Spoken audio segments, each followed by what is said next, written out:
Xo'p, xodimlarni taklifla tizimi. Yaponlarda shunaqa qoida bor.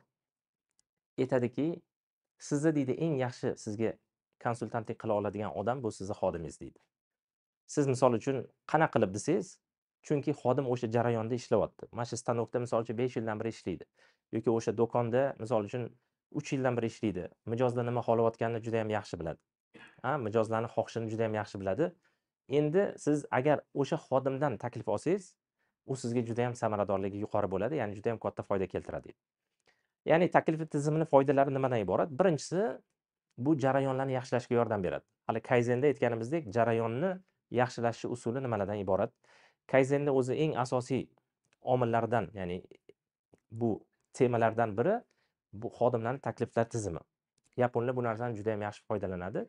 Mana Toyota kompaniyasida bir yilda millionlab takliflar kelib tushadi xodimdan.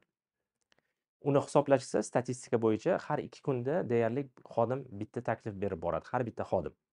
Har 2 kunda. Va bu takliflarning 95% kompaniyada tatbiq qilinadi. Siz faraz qiling, qanaqa bu tizim to'g'ri yo'lga qo'yilgan va qanaqa qilib bu samaradorlikni oshiradi. Hali aytganimizdek, bu hali olam shumul taklif bo'lishi shart emas. Kichkina taklif bo'lsa ham nima qiladi? Xodimlarning samaradorligini oshiradi. Bu yerda misol uchun Yaponiyada bo'lgan case bu. Yaponiyadagi case bo'lgan. Mana bitta kompaniyada kompaniya xodimlariga tekin nima qilib bergan? Tushlik qilib bergan. Va o'sha stalovoyda ishlaydigan, oshxonada ishlaydigan xodimlari Yaponiyada endi katta kompaniya bo'lgan. Nima qilishgan desangiz, 2 3tasi xodimlarni har doim kelib ovqatlanish va choy ichish odatlarini tahlil qilishgan. Aytishganki, mana bu stolga kelib o'tiradi ko'pincha mana bu bo'limdagi xodimlar, mana 4tasi kelib o'tiradi va kelib o'tirganda ko'pincha bu choyni, misol uchun bitta choyning oldiga qo'yilsa, choyni har doim ichib qo'yishadi oxirigacha. Narigi stolga kelib o'tiradi mana bu bo'lim xodimlari va choy qo'yiladi, bularga choyni ko'pincha yarmi qolib ketadi. Narigi stolda choyni misol uchun faqat 30% ichiladi, 70% qolib ketadi va hokazo. Hammasini 1 oy, 2 oy, 3 oy o'tirib tahlil qilishgan. Va bular nima qilishgan? Keyingi safar bu stolga kelib o'tirgan xodimlarga choyni kichkina choynakda berishgan. Narigi stolda o'tirganga undan ham kichkina choynak berishgan. Nimaga desa, chunki tahlil qilishga bular ko'pincha ko'p choy ichishmaydi degan. Ya'ni shu narsani qilgandan keyin kompaniyaga misol uchun 1 yilda $50,000 nima qilishgan? Tejashgan. Shunchaki odamlarning choy ichish nimasini, odatini o'rganib chiqib, keyin bu narsani taklifini berishgan. Rahbariyat bu kompaniya $50,000 katta kompaniyalar uchun unaqa katta pul emas, lekin rahbariyat bu komandani, ya'ni oshxona xodimlarini eng yaxshi taklif beradigan xodim sifatida sovrinlagan va ularni mukofotlagan. Ya'ni aytmoqchi bo'lgan narsamiz shunaqa kichkina o'zgarishlar davomiy ravishda qilinsa, kompaniyaga juda ham katta uzoq muddatda foyda keltiradi, xarajatlarni kamaytiradi.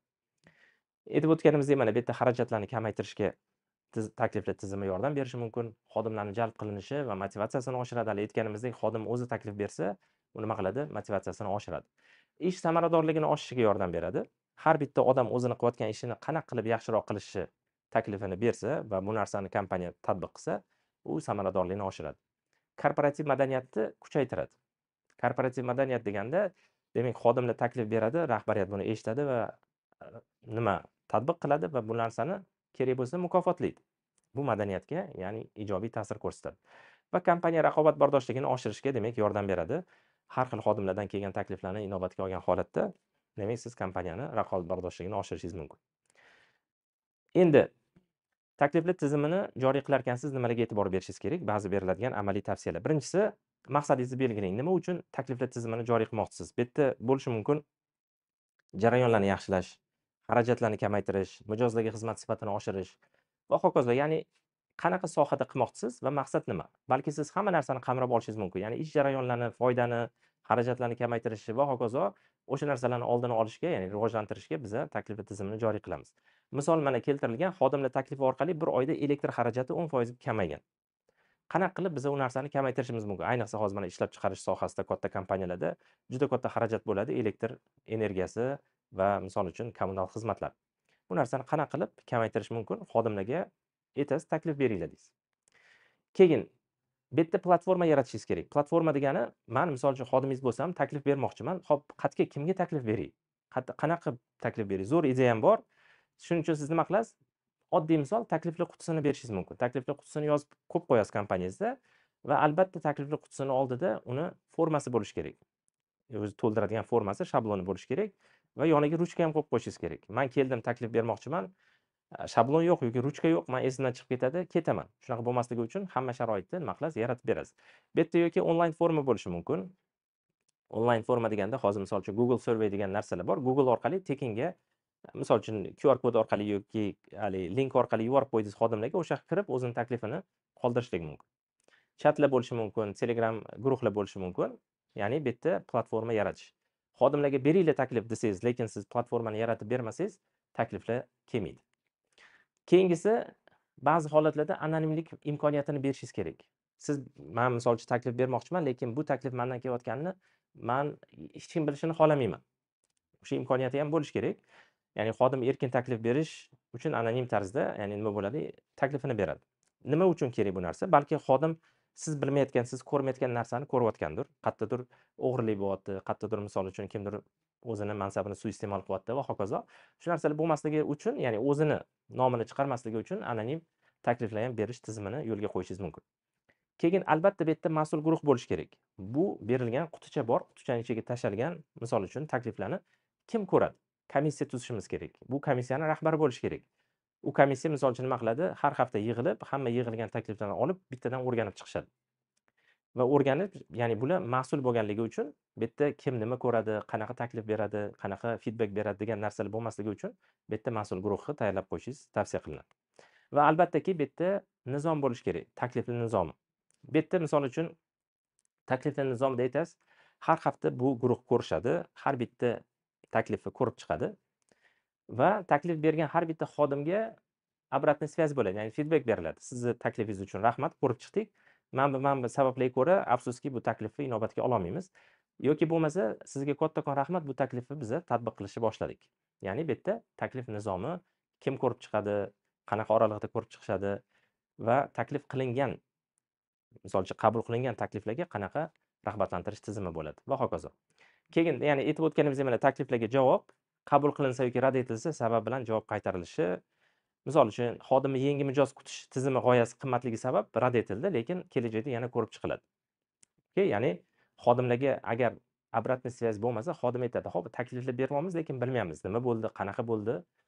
Ya'ni shuning uchun nima bo'lishi mumkin? Bularni obyektiv takliflarni, ya'ni ball beradigan tizimi bo'lishi mumkin. Xarajatni kamaytiradi, savdoni oshiradi, mijozlarimizni yanada, ya'ni xursand bo'lishiga ta'sir qiladi bu taklif va hokazo. Ya'ni ball berib, keyin uni o'sha tatbiq qilishda ballga asosan tatbiq qilish mumkin bo'ladi. Natijalarni ko'rsatish kerak. Qaysi takliflar joriy etilgani va qanaqa natija bergani haqida xodimlarga ma'lumot berib turish. Ya'ni xodim taklif bergandan keyin uni uchun juda qiziq, nima bo'ldi ekan shu deydi. O'sha narsani siz doim ko'rsatib turasiz. Biz mana bu taklifni oldik, qabul qildik. Mana 1 oy, 2 oy, 3 oydan keyin mana bunaqa natijalar berdi degan narsa va bu taklifni kim bergan? Hammani oldida bu misol uchun maqtab ko'rsatib turishingiz mumkin. Xodimlarni yanada ko'proq taklif berishga hammani undaydi va bu narsa xodimlarni, ya'ni ishtiyoqini oshiradi. Rag'batlantirish tizimini o'ylashingiz mumkin. Misol uchun aytasiz, tejamkorlikka oid takliflar uchun 1 million so'm mukofot beramiz deysiz. Misol uchun elektr energiyani tejaydi, suvni tejaydi, pulni tejaydi, resursni tejaydi va hokazo. Qanaqa rag'batlantirish tizimi bo'ladi? Yaponiyada ham rag'batlantirish tizimi bor. Ko'p mamlakatlarda bu narsa yo'lga qo'yilgan, sovg'alar, bonuslar. Biz mana borgan yapon kompaniyalarida ham shu narsani qilib, konkurslar qilishar ekan va yilning oxirida eng yaxshi takliflarga juda katta bonus mukofotlari berilar ekan. Ya'ni siz ham shu narsani o'ylab ko'rishingiz mumkin. Xodimlaringizni mukofotlaysiz yaxshi takliflar bo'lgani uchun. Lekin siz beradigan mukofotingiz uni siz tejab bergan yoki savdoyingizni oshirib bergan, ya'ni foydasi bir necha barobar ko'proq bo'ladi. Shuning uchun u sizga, ya'ni ko'proq foyda keltiradi. Va bu narsani rahbariyat davomiy nima qilishi? Qo'llab-quvvatlash. Hech qaysi tizim ishlamaydi agar rahbariyat uni qo'llamasa. Mana KPI tizimi deysizmi, mana bu takliflar tizimi deysizmi? Agar rahbariyat bu narsani qo'llab-quvvatlamasa, tizim ko'pincha ishlamaydi. Shuning uchun rahbar bo'lsangiz, bu narsani albatta nima qilishingiz kerak? Siz qo'llab-quvvatlashingiz kerak, eslatib turishingiz kerak va bu narsani kerak bo'lganda siz yordam berishingiz kerak, qanaqadir to'siqlar yoki muammolar bo'ladigan bo'lsa.